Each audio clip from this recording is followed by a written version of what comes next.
it seems that they can do that. They can also, some of the other things are direct energy weapons that burn people, has been, I mean, this is not new technology. This goes back to the 70s and 80s when the Russians did it with our embassy in Moscow. It was used, I think, in the Cuban embassy and all.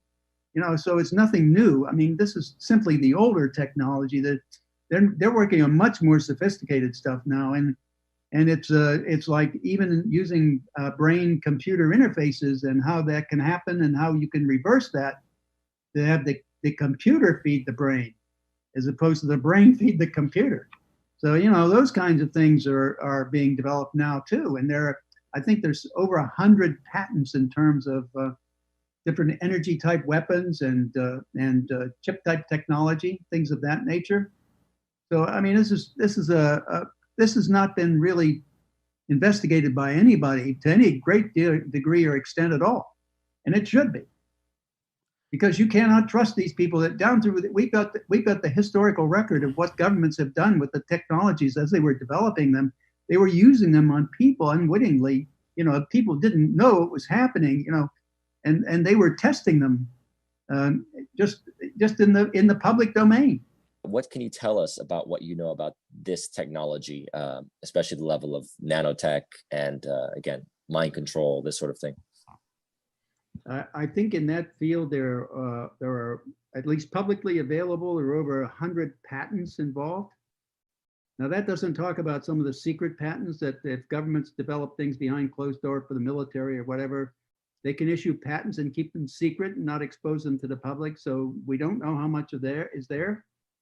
But the idea is they've been working a long time on computer-brain interface and how you can read and interpret the electromagnetic signals from the brain and how you can basically use that to interpret, using software, interpret what people are thinking or what they want done. Well, but once you do that, you see the reverse is also possible. And that means you could have the computer talk to the brain. So once you get these chips, it's a two-way street, right? You can go one way or the other. This is now, and just think of being, very soon you're gonna have your toaster and refrigerator on the internet. So it's gonna be the Internet of Things.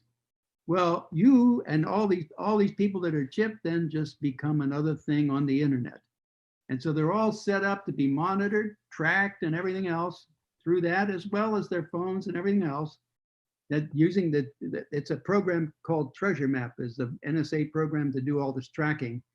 And all it will be is another dimension to add to the tracking. But at the same time, it adds that interface where you can go both ways. So you can think of that central hive mind generating a message to everybody. This is the really possible in the future now. This is really dangerous stuff. You can set up people for anything you want to do. If you want to wipe them out or whatever, it's all possible.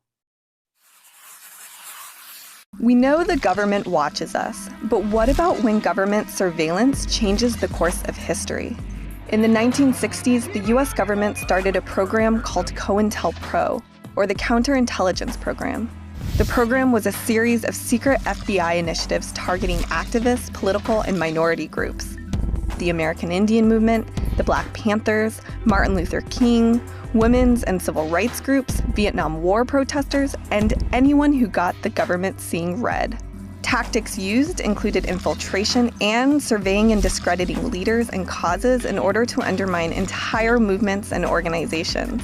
But a lot of what COINTELPRO did was illegal, and it was officially disbanded in 1971. Though if you ask many activist groups and political dissidents, it still exists, just in another form.